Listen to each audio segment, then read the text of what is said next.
Hello दोस्तों। मध्य प्रदेश कर्मचारी चयन मंडल भोपाल द्वारा आज माध्यमिक शिक्षक उच्च माध्यमिक शिक्षक के लिए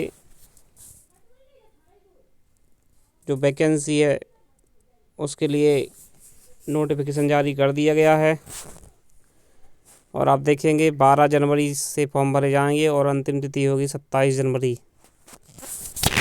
तो यहाँ पर फटाफट मैं आपको जो मेन चीज़ें हैं उसके बारे में आपको समझा देता हूँ। कुछ भाइयों के लिए कुछ संशय है कि उन्होंने जो पोस्ट ग्रेजुएशन है वो किस सब्जेक्ट में किया है, क्या वो एलिजिबल हो फॉर्म भरने के लिए। तो मैं उनके लिए बताना चाहूँगा यहाँ पर जो 6 विषय हैं एनी एलाइड सब्जेक्ट वो किस विषय से करने पर आपको प्रॉब्लम हो सकती है। तो मैं उसी विषय में लेके चलता हूँ। इससे पहले यदि आप अपने चैनल को सब्सक्राइब नहीं किया तो आप हमारे चैनल को सब्सक्राइब करें, वीडियो को शेयर करें। बाकी सारी जानकारी आप नोटिफिकेशन में ले सकते हैं। ये PDF आप डाउनलोड कर सकते हैं, वेबसाइट पे दी हुई है।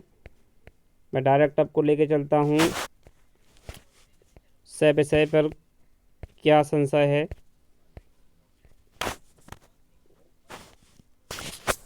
दोस्तों ये देखें, ये सूची आ चुकी है और आप यहाँ देखेंगे कुल मिला के 16 विषय हैं। जैसे इससे पहले हम बात करते हैं गणित की।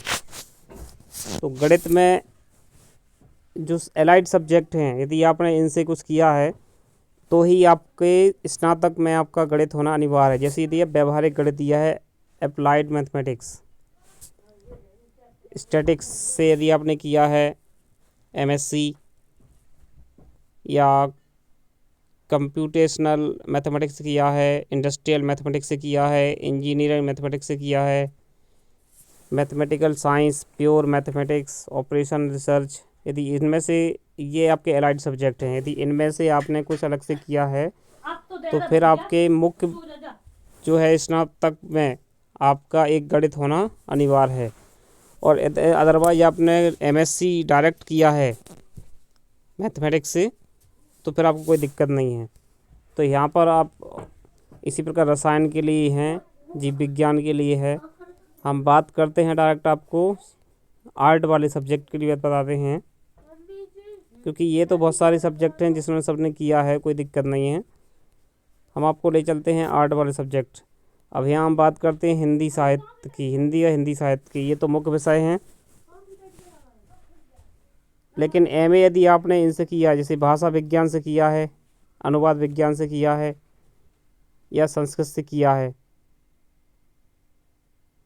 तो फिर आपको यहाँ पर 6 विषय में स्नातकोत्तर उपाधि प्राप्त अभ्यर्थी को स्नातक स्तर पर विज्ञापित मुख्य विषय हिंदी में स्नातक उपाधि धारित करना अनिवार्य होगा। मतलब यदि आपने यहाँ पर MA आपने किया है संस्कृत से तो आप यहाँ बात करेंगे आपका स्नातक में, यानी कि BA भी आपने हिंदी से किया होगा तो आप एलिजिबल हैं इसके लिए। दूसरी बात करते हैं संस्कृत से यदि आपने MA किया है तो कोई दिक्कत नहीं। और यदि आपने योग किया है तो योग के लिए आपको फिर आपको यहाँ योग विषय की बात कर रहे हैं, यदि योग से आपने डिप्लोमा किया है तो स्नातक में आपको एक विषय संस्कृत होना अनिवार्य होगा। हम बात करते हैं राजनीति शास्त्र की। यदि आपने सिंपल राजनीति से किया है तो कोई दिक्कत नहीं, लेकिन यदि आपने ये जो सब्जेक्ट दिए हैं लोक प्रशासन से यदि आपने MA किया है, अंतर्राष्ट्रीय संबंध, मानवाधिकार आयोग, राजनीतिक अर्थशास्त्र, अर्थनीति या जनसंख्या विज्ञान, यदि इसमें से आपने MA किया है तो फिर आपको मुख्य विषय में राजनीति सब्जेक्ट होना, एक जो पॉलिटिकल साइंस सब्जेक्ट होना वो अनिवार्य है। और यदि आपने डायरेक्ट राजनीति से किया है पॉलिटिकल साइंस से तो फिर कोई दिक्कत नहीं है। यदि इनमें से कुछ किया है, ये आप देखेंगे यहाँ पर, यदि आपने इनमें से कुछ किया है तो फिर आपका जो स्नातक मुख्य विषय राजनीति होना आवश्यक है। यदि आपने डायरेक्ट किया है तो फिर आपने BA जो स्नातक है फिर आपने किसी भी सब्जेक्ट से किया हो, आपने मैथ से भी किया हो, बीएससी किया हो, तब भी आपका चलेगा, इसमें कोई दिक्कत नहीं है। इसी प्रकार से आपके और भी सब्जेक्ट हैं, तो यहाँ हम बात करेंगे, ये एलाइड सब्जेक्ट कहलाते हैं। तो कोई भी संशय में ना रहें, यदि आपने एलाइड सब्जेक्ट से कुछ किया है, जैसे हम बात करते हैं हिस्ट्री की, तो आपने आधुनिक इतिहास में एमए किया है, मध्यकालीन इतिहास में एमए किया है, प्राचीन इतिहास में एमए किया है, या यूरोपियन हिस्ट्री से एमए किया है, और भी है, कल्चरल स्टडीज़ है, आर्कोलॉजी है, आर्ट हिस्ट्री है, यदि इनमें से किया है, एलाइड सब्जेक्ट हैं, तो फिर आपका बीए में इतिहास यानी हिस्ट्री होना आवश्यक है, अदरवाइज़ कोई दिक्कत नहीं है।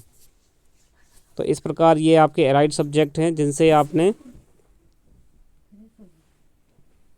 एमए यदि किया है, तो फिर आपको स्नातक में उस विषय का होना आवश्यक है, अदरवाइज़ कोई प्रॉब्लम नहीं है। और यदि ऐसा कुछ किया है तो फिर आपको दिक्कत आने वाली है। और जो 2023 के लिए जो नोटिफिकेशन आया है, उसमें एक और चीज़ है यहाँ पर कि इसमें नेगेटिव मार्किंग होगी, 1/4 इसकी नेगेटिव मार्किंग होगी। और दूसरी बात, यहाँ पर नेगेटिव मार्किंग भी है, साथ ही में क्राइटेरिया रखा है 50 और 60% का। साथ में ये केवल आपका पहला पड़ाव है, दूसरा पड़ाव आपका सुपर टेट भी होगा इसके बाद। तो मध्य प्रदेश सरकार द्वारा ये जो वैकेंसी निकाली गई हैं केवल छलावा है, पैसे हड़पने का एक जरिया है। तो यदि आपको एलाइड सब्जेक्ट समझ में आया हो कि क्या होता क्या नहीं, और वीडियो को शेयर करें, इसको चैनल को सब्सक्राइब करें। मिलते हैं अगले वीडियो में, तब तक के लिए गुड बाय।